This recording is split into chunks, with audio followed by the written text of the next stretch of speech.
The Flyers may have the 6th pick in the 2025 NHL Draft and not the first pick, but what if they could get the player who this time last year was viewed as the likely first overall pick in the 2025 NHL Draft? Well, that's what they would get in one James Hagens. Hagens is a hyper-skilled plus skating center who was a point-per-game player for Boston College as a freshman. Those are pretty good numbers and a pretty good scouting report. So why might the 5'11", 186-pound center slip all the way to the Flyers at 6? Well, let's get into his strengths and weaknesses and find out. So in talking about James Hagens' strengths, you gotta start with the playmaking ability. He's a legitimately great passer with fantastic vision in the offensive zone. He's the type of passer who just sees plays develop before they happen and then executes and finds his teammates for high danger chances and goals. Hagens also has high-end puck skills. He's fully capable of dangling through a defense, and he's very, very good at handling the puck in traffic, a really important skill for an NHL player.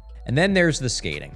Hagens' skating is great. He's extremely fluid. His edges are sharp. He has real burst. He's a fun skater to watch. And he also always has a knack seemingly for staying in motion. He's always moving, and it makes him really difficult to defend. This is a guy who has all the tools to be a dominant puck carrier at the NHL level, given his puck handling ability, given his skating, given his skill. And he also could be a major offensive weapon, both at 5-on-5 and on the power play. The upside is real with James Hagens, and it's very exciting. So now let's talk about the weaknesses. There's got to be a reason why he might be available at 6, right? Well, the biggest reason why he slipped in the estimation of a lot of scouts and teams is simply because they expected more from him in his draft year. It's worth turning the clock back because this time last year, Hagens had just finished up a season where he blew away his age class in the 2023-2024 season with the U.S. National Team Development Program, and then was incredible at the Under-18 World Championships at the end of the season. The hype was as high as it's going to get for James Hagens. So the thought was that he was on the verge of having an even better draft year, and instead,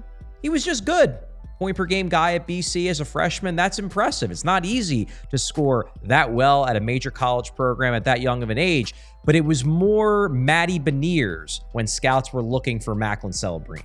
And that allowed past concerns about Hagens to come back to the forefront because no longer was he putting up eye-popping results. The big one, his size. I said he was 5'11" at the start of this. He's more like 5'10 and a half. He's not as big as he's going to get, but the height combined with the lack of bulk, it does concern some scouts. And you add in the fact that he plays a small man's game. This isn't a super high compete guy, a guy who's throwing his weight around at all times. He plays like a small, skilled finesse player. He's not especially physical, and that does also concern scouts a little bit as well. Another reason why the size matters, in his freshman year at BC, he did struggle at times to get to the interior. Now, in fairness, he never really struggled in this way before his freshman year. So it could have just been a stylistic thing. Maybe it was his line mates. He played with line mates, especially Ryan Leonard, who thrive in that area. So maybe he was just deferring to those guys because he felt like that was their strength. But the worry is that the increase in competition, because obviously college hockey is a pretty difficult place to play for a teenager, that maybe that exposed a weakness that is going to continue to be a weakness at the pro level. And it's a pretty damaging weakness for a smallish player.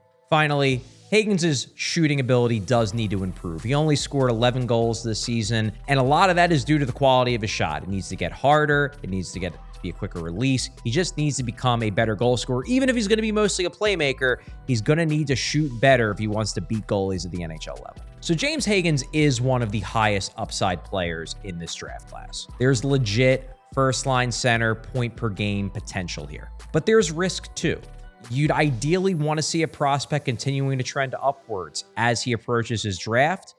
He did kind of stagnate a bit in his draft year, which is a concern. And the size could legitimately hold him back. You don't want to see a small player being a perimeter player. And at times this year, he was too much of a perimeter player. For the Flyers specifically, they might worry that having a trio of Matvei Michkov, Travis Konechny, and James Hagens, not to mention Jetlichenko, who they took with a first-round pick in 2024, those are all sub-6-foot players. They might worry that that's a little bit too small up front for the future, especially when it comes to winning playoff series. Still, the Flyers are a team desperate for high-end skill and desperate for a legitimate potential answer to the 1C question, and James Hagens could certainly make a lot of sense for them at 6 if he's available.